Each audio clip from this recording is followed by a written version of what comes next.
What's good, YouTube? We're talking college sports in the Deep South, where college football is king, and on the plains of Auburn, the battle cry is War Eagle. Once again, it's Kennard Vernon Stewart here for the podcast today, and we're going to talk a little bit about Auburn football as we have on this channel for quite some time. Auburn actually recently gained another commit that we're going to talk about in just a few minutes. All right, so let's go ahead and subscribe to the channel. Go ahead and like the video or unlike it, whatever you choose to do. And at the end of the content, let's go ahead and put some comments in the comment section as to what you think and how you feel about this particular video. On this channel is always great to be an Auburn Tiger. So Auburn cashes in on yet another 4-star recruit out of Texas again. Auburn cashed in on Marco DeMio, who was originally from Houston, played at Blaine College, same junior college that Cam Newton played at as a junior college ball player. He committed to Auburn. Now, mind you, all of these are just hard commits. Nobody signs until like late November, all of those different things. But this is a huge deal for the Tigers, in my opinion, because you're talking about ascending programs like Texas, USC, Ohio State. This guy went to all of these schools. I'm talking about none other than one of the hardest hitting safeties in the 2020 class, Christopher Thompson Jr. This particular recruit continues the improbable recruiting run that Auburn has had since Big Cat Weekend. Now, for those of you guys who don't know, Big Cat Weekend is a weekend where Auburn brings in some of the highly, somewhat interested recruits. Some of them are very, very interested, to give these recruits a perception of what the Auburn program is all about. Because if you know about the Auburn program historically, having to share the same state with Alabama, most people, when they think about college football, especially the state of Alabama, are going to naturally gravitate towards Alabama, because Alabama has more. They are the flagship, and they have more of an iconic feel because of the recent national championships. And you talk about Bear Bryant and just the, historic nature of Alabama that Auburn, I don't care how long they play football, will never be able to surpass. So Auburn supplements this by having a Big Cat Weekend, and also had a recent picnic as well for players to continue to get acclimated to the program. Christopher Thompson Jr., the number 71 overall player in the country, adds to the commitments that Auburn has had here in the recent present. You talk about a team that was, 29 ranked recruiting class going into Big Cat Weekend. Now, really flirting with a top 10 recruiting class going into opening kickoff against Oregon in the Advocare Classic. Well, what does that say about the Auburn Tigers right now? Well, one thing I like about the recruitment of Christopher Thomas Jr., when you look at him on video footage, this guy attacks the football on an unreasonable level. The more recent recruit that comes to mind when I think about Chris Thomas Jr. is Smoke Monday. Chris is a ball hawk, and he makes you pay when you come across the middle, when you go out in the flat. He's very, very good in run support. And I think this, if Auburn can hold on to this particular commit, it could really, really start a good trend of some ball hawks and hard hitters in the secondary. This is something that Auburn did not have necessarily in the past. Now, Trey Matthews was pretty good. He was a pretty good hard hitter. Steven Roberts was more of a sure tackler. But when you talk about safeties, nickelbacks, things of that nature in the SEC, you want to have some guys that when wide receivers come across that middle, that they're going to have to think a little bit. What's going to be the consequence of me making this catch? And that's something that Chris Thomas, the main takeaway that I got from him on film is that he makes you think, do I really want to come across this middle? Is it worth it? You know, that kind of thing. I was really impressed with what I saw of him on film. I think this, is an incredible thing for the Tigers for several reasons. And I'm going to tell you guys why this is good. For one, it shows from a perception standpoint that Auburn is starting to be willing to get outside of their own recruiting comfort zone. Used to be Auburn concentrated their efforts mainly in Florida, Georgia, might get a little something out of Mississippi every now and then. But it shows that Auburn is really trying to stretch their recruiting influence out. Because if you think about even Cameron Kelly, who didn't stick, kind of wish he would have, because, would have added some depth to the cornerback position. But going up to Chesapeake, Virginia, and recruiting a Cameron Kelly, his willingness to give Auburn a chance, showed Auburn's willingness to take their efforts outside of the Southeast. And I think that's something that Auburn is definitely going to have to do. Because you talk about recruiting in Texas, in Duncanville, you got some great schools around there. TCU, Texas, Oklahoma likes to kind of play around in the Texas market. Texas A&M, which is now an SEC school that is really developing and solidifying their place as an SEC West team. Auburn actually having some kind of recruiting impact in the state of Texas says a lot about how the coaches are beginning to evolve in their recruiting efforts. I would really love to see Auburn even snag some guys out of Louisiana.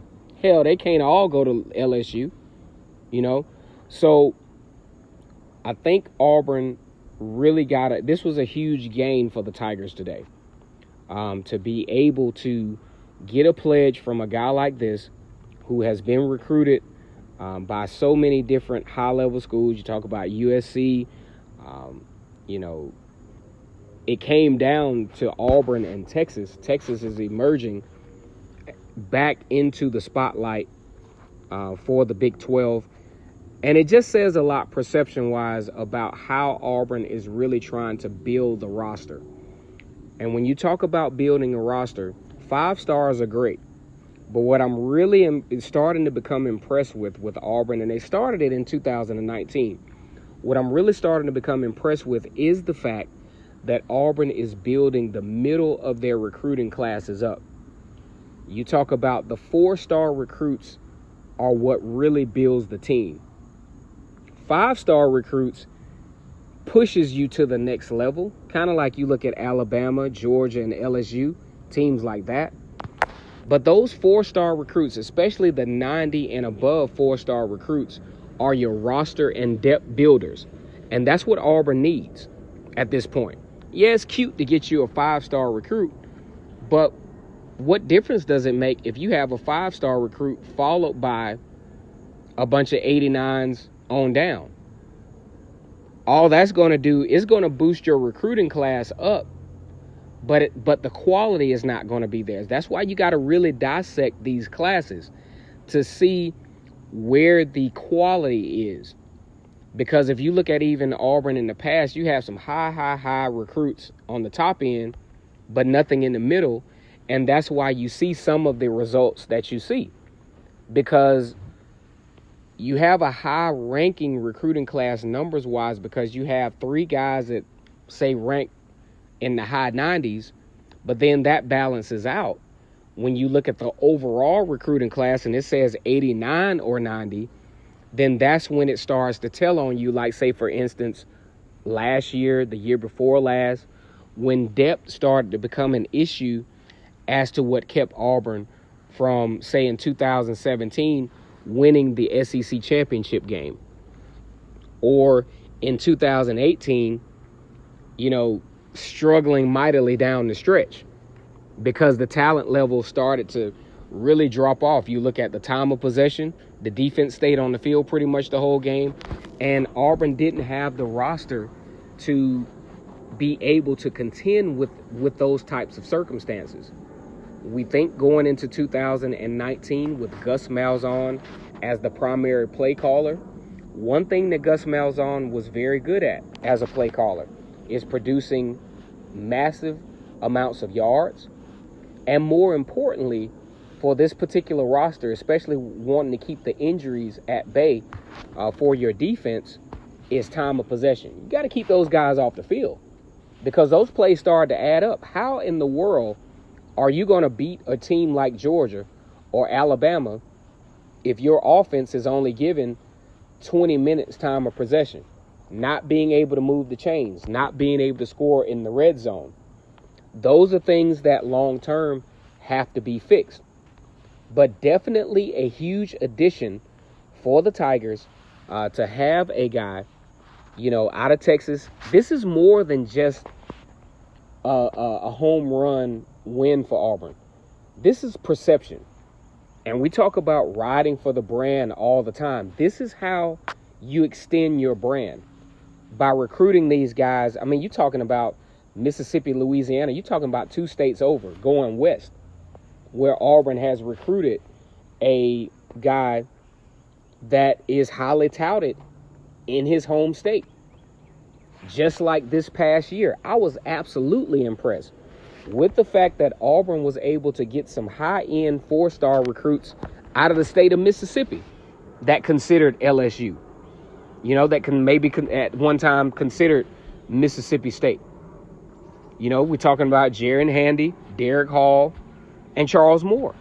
I mean, you're talking about 3 of probably the best defensive linemen out of the state of Mississippi that cross over to Auburn for an opportunity.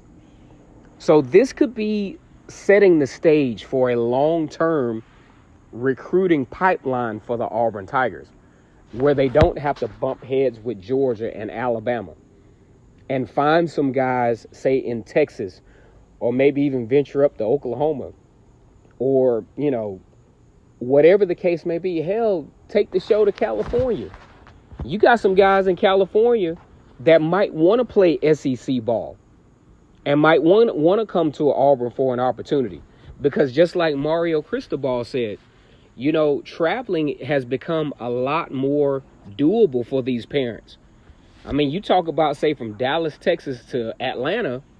I mean, you catch a flight on Spirit, even though you might not be comfortable, for $90 to $100. So the traveling is not as much an issue anymore. So I think this begins a trend for the Tigers to expand their market and to expand their value and expand their brand transcontinentally, at least in the Southwest, at least stretching out to the Southwest, because there's a lot of talent out there. And, yes, Georgia and Alabama will usually get, and LSU will usually get the quote-unquote best of the best, the 5 stars and some of the high-end 4 stars. But there are a lot of guys out there that are not even being recruited heavily because everybody is going after the same guy. That's how Auburn wound up getting Nick for George Pickens. I think if Georgia would have kept or would have been able to retain some of their wide receiver talent, George Pickens would have come to Auburn. I think so. I don't think it was anything that had to do with, Auburn being on shaky grounds, anything of that nature.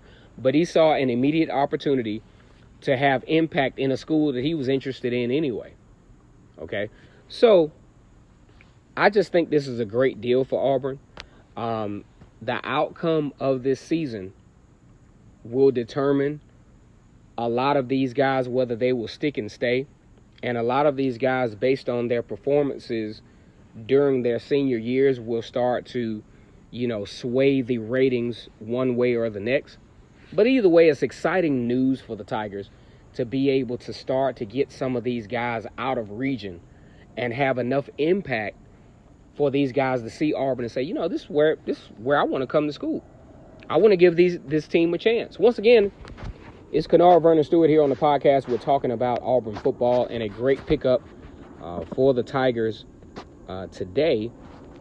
And we got some more videos to come. Got a lot of coverage as far as training camp. It's day 3 of training camp. Got some, probably will come with another video tonight. If not, first thing in the morning. Once again, on this channel, it's always great to be an Auburn Tiger. Go ahead and subscribe to Vernon Speaks Sports Auburn, where the battle cry is War Eagle. Take it easy.